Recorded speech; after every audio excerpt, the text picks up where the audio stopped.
Caufield still with it, through the legs, gonna get score! What a goal!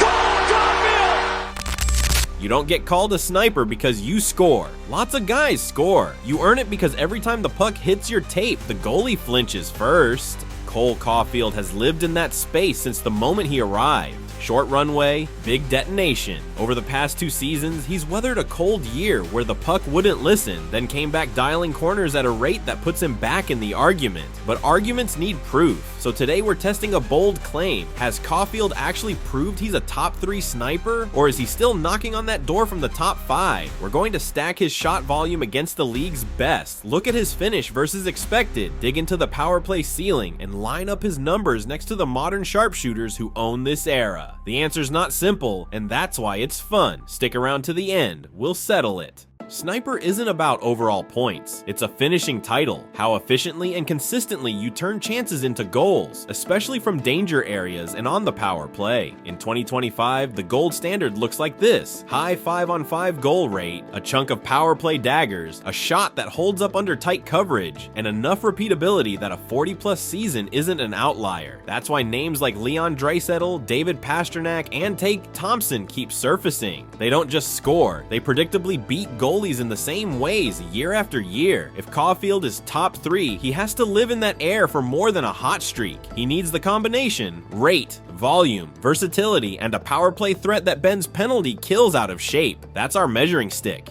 Here's the pivot in his story. In 2023-24, Caufield piled up 314 shots. That's elite volume, but only 28 goals. The shooting percentage cratered to 8.9%, which, for a guy with his release, set off every due-for-a-bounce alarm in the building. A year later, we saw the snapback: 37 goals, 15.4% shooting, fewer forced looks, more clean finishes. The process didn't change. He still gets open, still arrives early, still drags the puck across the grain.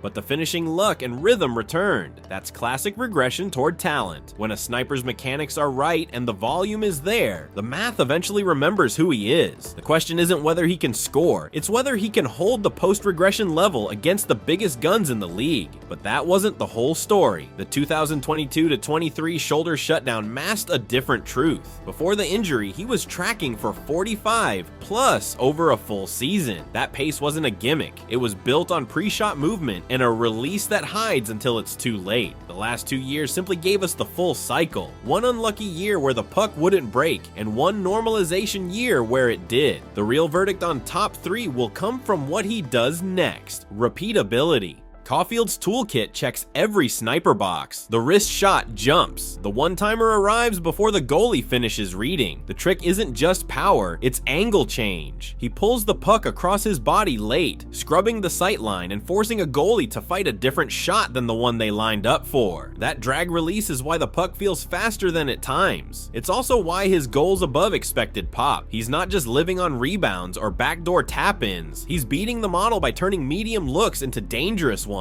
This isn't theoretical. Shift to the left flank on the man advantage and the picture's familiar. Weight set, toes pointed inside, hips open just enough to sell pass or shot. One shoulder drop and the puck is already off the blade. Defenses can take away the seam once. They can't erase the release. That's what separates finishers from passengers. The shot is the system. And when the shot travels like this, a 40-goal season doesn't require perfect line mates or a top 5 power play. It asks for good enough. If you want the crown, you have to walk into the throne room. In 2024-2025, Draisaitl led the league with 52. Pastrnak hit 43 on a Boston team that needed every one of them. Tage Thompson detonated at even strength, and Nylander pushed 45 in a career year. Ovechkin still curled into space and crushed 44 because time apparently runs slower in his office. That's the neighborhood. Those players stack volume, prime area touches, and a PP hammer that feels inevitable. They live north of 40 without a postcard. Sitting at 37, Caufield is right behind the hedge. You can see the party lights from there. So what keeps him 4th to 8th instead of 1st to 3rd? 2 levers. First, 5-on-5 goal rate. He's in the right band, but the very top tier sustains just a bit more per 60. Second, power play juice. When the PP is top 10, elite snipers feast and sail past 45. Montreal's man advantage hasn't lived there yet. Solve those two and the rest of the resume already looks the part. Strip away score effects and special teams, and you find the purer version of a sniper. Can he create and finish at 5-a-side when coverage is tighter and lanes are honest? In a recent sample, Caufield's sitting around 0.60 goals per 60 minutes at even strength. Very strong. The best of the best push a bit higher season over season, but the gap is measured in inches, not miles. The encouraging part is how he gets there. Late arriving into pockets off Suzuki's manipulation, quick give and go entries that flow into a cut and rip, and weak side timings that punish a D-core that turns its head for half a second. Those are repeatable habits, not hot streak sugar. Where can 5-a-side get better? A few more middle lane looks off controlled entries, and a hair more interior time on cycle, both of which increase XG without tanking shot volume. He's already finishing above expected, push expected up, and the math drags total goals with it. Every modern sniper has a PP trick that feels unfair. Draisaitl lurks below the dot with a pass or shot bluff. Pasternak walks into a downhill one-timer. Thompson plants on the elbow and obliterates pucks. Caufield owns a similar threat from the left side. Catch release before the PK box completes its rotation. The limiter hasn't been his shot, it's been the unit's overall clip. With Montreal hovering around 20%, you get respectable damage, but not the runaway totals you see from teams that live north of 25%. What flips that switch? Cleaner entries, a steadier bumper threat to freeze the middle, and more deceptive low-high exchanges that prevent the PK from cheating to Caufield's dot. With Suzuki's pass quality, Slavkovsky's net front gravity, and a young quarterback growing into the role, the structure is close. A top 10 PP would nudge his season from mid-30s to low 40s without changing anything else. Add one of those heater months he's known for, and the number starts with a 4 and a 7. That's top 3 territory.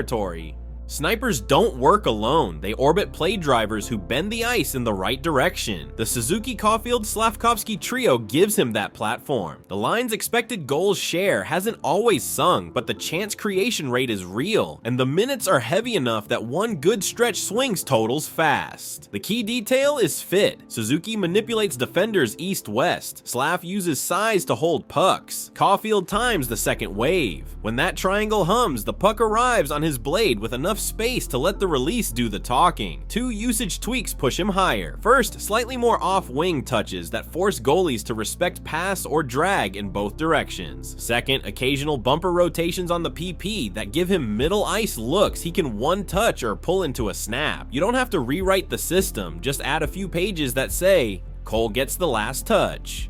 Ceiling case. The evidence says he's already a goals above expected winner. The shot is special, and the post-regression year put him back in the high 30s. With the PP uptick and a small 5x5 XG rise, 40 to 45 is realistic, and 50 isn't fantasy if health and heat sync up. That's a top 3 season in many years. Skeptic case, Draisaitl, Pasternak, Thompson, Nylander, and a healthy Matthews are a nasty gate to crash. They have longer track records of 40+, and their power plays feed them premium looks. Until Montreal's PP climbs and Caufield stacks multiple 40+ seasons, the safer label is top 5 to top 8. Both can be true right now. He's performing like a top-tier sniper, and he hasn't yet ended the debate.